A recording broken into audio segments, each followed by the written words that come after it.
सगळ्या संदर्भात बोलण्यासाठी आपले प्रतिनिधी पद्मेश पवार, माझा सहकारी पद्मेश पवार आपल्यासोबत जोडला गेलेला आहे. आपण त्याच्याकडे जाऊया.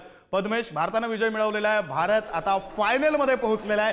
चॅम्पियन्स ट्रॉफीचे चॅम्पियन बनण्याची संधी ही भारताकडे पुन्हा एकदा असणार आहे. पुन्हा एकदा विराटचीच बॅट तळपलेली आहे. विक्रांत, जेव्हा जेव्हा भारताला एका स्ट्रॉंग पार्टनरशिपची गरज असते किंवा एक जे स्ट्रॉंग ह्याची पारीची गरज असते, तेव्हा तेव्हा विराट कोहली हा स्वतः फ्रंट फूटवर येतो आणि आपल्या बॅटिंगची कमाल तो दाखवत असतो. आज देखील आपण बघितलं तर विराट कोहलीने संपूर्ण हा जो गेम आहे तो एकतर्फी केल्याचं पाहायला मिळालं. सुरुवातीपासून मॅचमध्ये ऑस्ट्रेलियाने आपण जर बघितलं तर चांगली फलंदाजी केली होती. त्यांचा स्मिथ असेल, कॅरी असेल, त्यांनी चांगली पार्टनरशिप केली होती. एक चांगला स्कोर त्यांनी इंडिया पुढे सेट केला होता.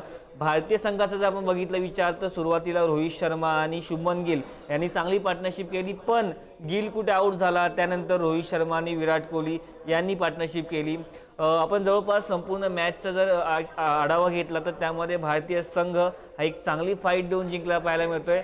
आता महत्त्वाचं असं असणार आहे की उद्या जो सामना होणार आहे न्यूझीलंड वर्सेस साऊथ आफ्रिका, पाकिस्तानमध्ये जो सामना होणार आहे त्याच्यातला जो विनर असणार आहे तो पुन्हा 9 तारखेला दुबईला.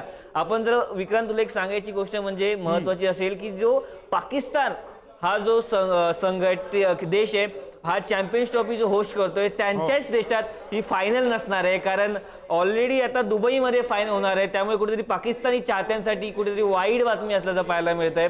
पाकिस्तानचा संघ ऑलरेडी नॉकआउट झाला होता, त्यांना सेमीफायनल खेळता आली नाही. पण उद्याची जी सेमीफायनल आहे ती खूप महत्त्वाची असणार आहे. कारण न्यूझीलंड पण खूप तगडा संघ आहे, त्याचबरोबर साऊथ आफ्रिका हा देखील हा तगडा संघ आहे.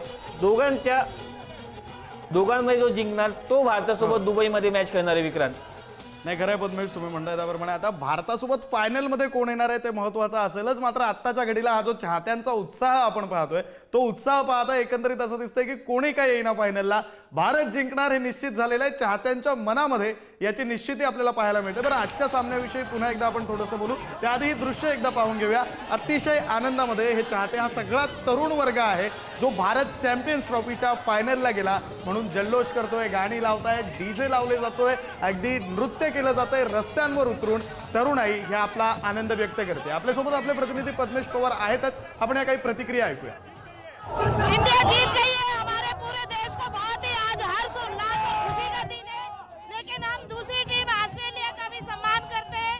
हर टीम अपने देश के लिए जीतने के लिए बहुत प्रयास करती है और हम उनके लिए भी बुरा नहीं बोलना चाहेंगे। हमारा देश उनका दूसरी टीम का भी सम्मान करता है। सभी टीमें अपने लिए अपने तरफ से पूरा मेहनत करती है, अपना पूरा परिश्रम मेहनत लगा देती है। लेकिन हमारे खिलाड़ियों में हमारे देश का विश्वास, भारत माता की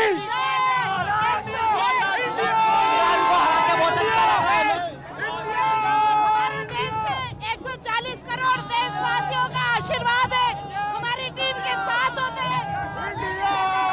भारत माता की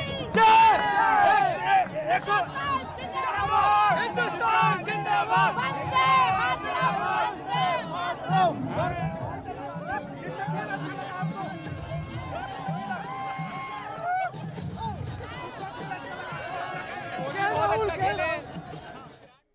आणि आज सगळा आनंद, हाच सगळा विजय उत्सव जो आहे तो आपल्याला पाहायचाच आहे. एक छोटीशी विश्रांती घेतोय, लगेचच परत येणार आहे. त्यामुळे पाहत राहा पुढारी न्यूज.